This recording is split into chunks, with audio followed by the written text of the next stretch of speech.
Hey, as you know, I know a lot about economics, so much that I could probably stand here and talk to you about economics while I'm sitting, but I could talk to you about economics for probably 4 or 5 hours.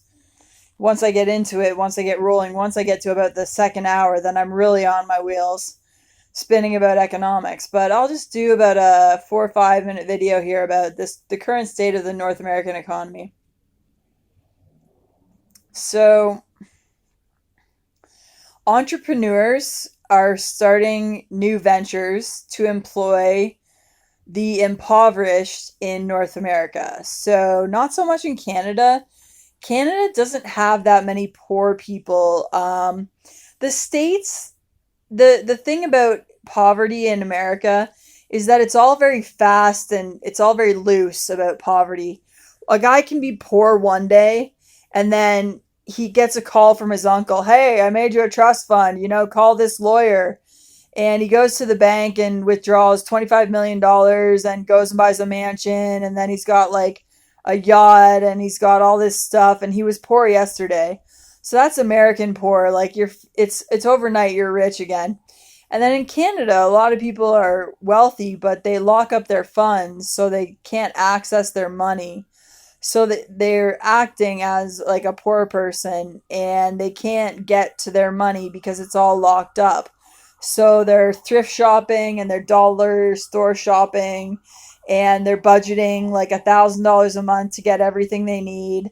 And their trustees are helping them out because they have rich experiences only on their dime store budget. So they still get to see a symphony, but like they get invited to an outdoor concert that's not advertised and they get front row seats to like eight people from the Philharmonic Symphony are playing some jazz influenced by Barika Batoya of, Russia. So Barika Batoya is one of the best Russian jazz influencers and of my generation. So they're playing Barika Batoya inspired, and he's a little bit younger than them, so they're getting their nimble fingers going. And this person in Canada who is considered poor is having like a very like $10,000 experience, but they think it's a free concert and they're just sitting there and they take one picture of them and they don't realize it's the Philharmonic. They think it's just random people from the locals.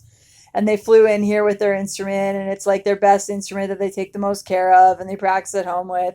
So it's their best performance and it was recorded and they were there live watching it. So their names are on the ballot for who was there live because of course that influences the influence jazz. Baruch Batoya always plays off his audience. If someone looks bored, he goes, he'll do a fluttery sound, or he'll get his best jazz musicians to do that. So there's a lot of chaos behind me, a lot of people making a lot of noise. So I've talked about the poor. The American economy doesn't get fueled on the poor. The poor is a very small portion of the American economy. There's not much pressure on the poor to go spend their money. So they get these rich experiences. Their trustees are spending their money for them. And their rich relatives are making experiences for them. They're inviting them over to have lunch, and they don't know that like it's been prepared by Iron Chef Maitre D. Gordon Ramsay is behind the scenes of their kitchen, was preparing the lunch, and they're sitting there eating these sandwiches with gourmet spreads on them, and they're not realizing it was prepared by Gordon Ramsay, and they're having like a $50,000 experience, but they think they're just over at their rich aunt and uncle's house for lunch, that they made the food or something like that, or they had it catered. So that's kind of how we take care of the poor, and that's how they spend big. The poor spend big on their poor experiences where they just went to an uncle's house, they took the bus over there, but they had like $50,000 worth of food because Gordon Ramsay prepared it. So that's really how the poor are spending money in this economy. Now, for the ultra rich, they're having these crazy experiences. They're taking Apache helicopters over volcanoes, dropping in all their bad omens, and saying goodbye to all that recession, depression crap of the last 10 years. And we're ushering in the roaring 20s where everyone seems to be having rich experiences all the time. Even just behind me right here on the street was a rich experience for a lot of people.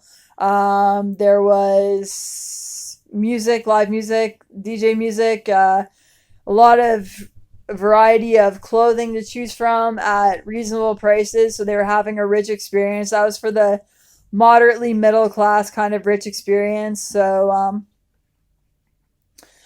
all over the place are these experiences going on for people that didn't do much the last 10 years. They stayed home, they were just conserving their money.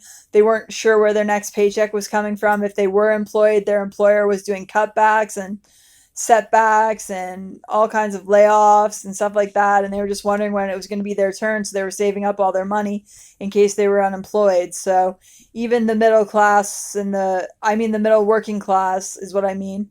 The working class were conserving a lot of money, and now that we're seeing a lot more spending from them.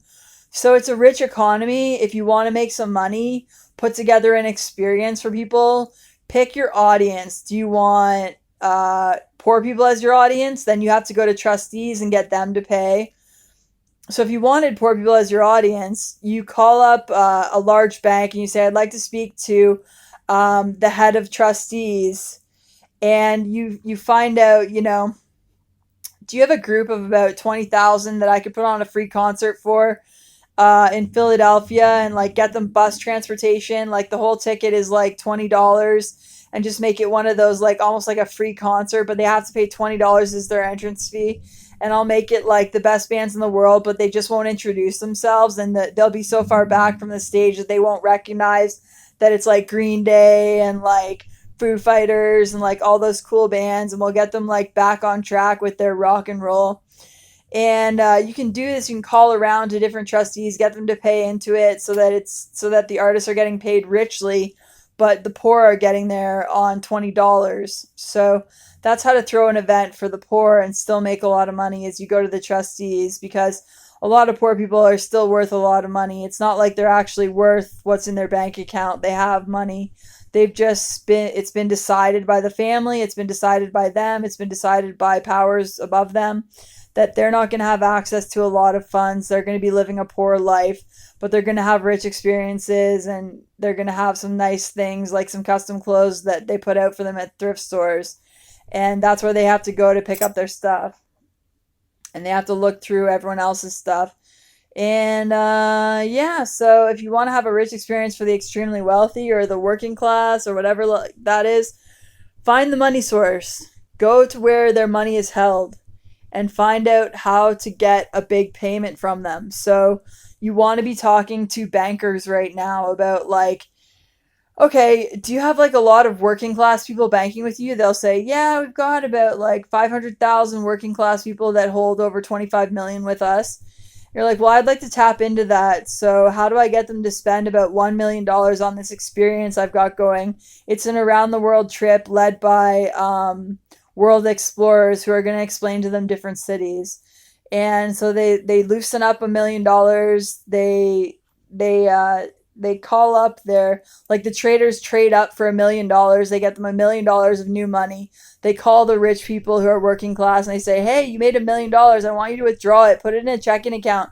Save it for a fun experience. And then the next day they get a call from the person, hey, I've got a fun experience. So they set up these things. It's how the world works.